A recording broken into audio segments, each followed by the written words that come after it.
kanuni za kiroho. Tunachokifanya asilimia kubwa wengi tunavunja kanuni za nini? Za kiroho. Mtu anaona kawaida, ni kwa sababu hayuko rohoni, hajui kule anachokifanya. Vitu tunavyoviondoa kwenye maisha yako, kwenye familia. Kuna namna ambavyo Mungu anatuepusha kwa utii tu, utii. Kuna vitu vingi Mungu anatuepusha navyo. Vingi sana. Sana. Na ndio maana ni muhimu kufundishwa, tujue. Ili pia na mimi Mungu asinihukumu kwamba mbona hukuambia kweli. Tunavunja kanuni za kiroho na za uchumi zilizowekwa ndani ya neno la Mungu. Kwa nini? Kuna namna ambavyo Mungu alitaka wewe uishi. Kuna namna ambavyo alitaka uende. Kuna namna ambavyo alitaka kusaidie. Unapozivunja zile, maana sio wewe tu, umevuga mpaka na familia. Ukisoma historia ya Ibrahimu kuanzia mwanzo, kila anachotaka kufanya Mungu anamwambia nitolee sadaka. Mpaka kuuliza nitapata mtoto kweli mimi? Baba haina shida, toa sadaka.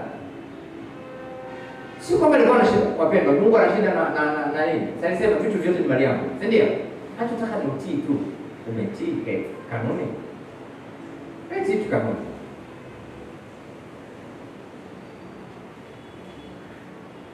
Yeye sasa mtoto tu mwambie wewe hata kuangalia TV nenda kana kalale. Wewe ni mwanafunzi. Nenda nataka nenda. Akienda kulala utamsema sana, utakasirika. Lakini asipoenda maana hajatii. Ndio tukamuka hapo kwa kingamuzi beba peleka chumbani. Sijatii kanuni. Kingamuzi ndio mimi TV ndio mimi wewe mtoto. Kufungua na peleka chumbani, haya angalia TV. Ni kwa sababu gani? Amevunja kanuni. Kanuni za nini? Hajakutii kama mzazi, hajakuheshimu kama mzazi wake.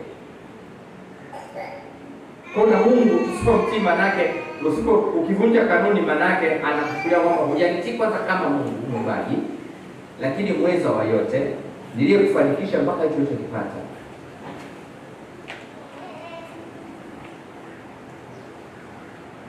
Sasa nakuacha. Haya bali kuacha. Yupo mwingine atakuonyesha. Nikimwacha nafasi, yeye kazi yake anaijua. Atakufundisha adabu vizuri. Kuna kanuni ambazo zimewekwa kibiblia, ambazo ndio katiba yetu ya kiroho. Ndio njia inayotuelekeza kwenye kweli yote.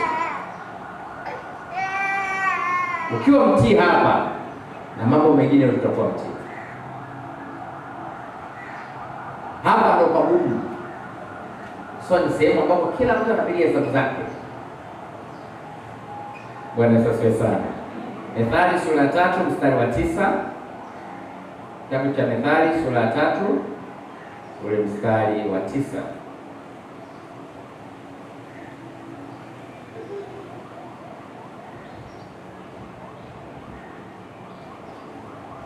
Kwa wale ambao wamefika, tuko kwenye kipengele namba 1 leo kinachosema kutotoa zaka na matoleo mengine kimekuwa ndio chanzo cha huzuni katika kazi zetu na mazingira yetu kwa ujumla, kwa sababu ya kuvunja kanuni za kiroho na za uchumi zilizowekwa ndani ya neno la Mungu, yani Biblia. Iliingia lakini bado tu kuisave fresh. Lakini amani hapo. Sawa, tuko kwenye kipengele kinachosema wala haichangamani na huzuni.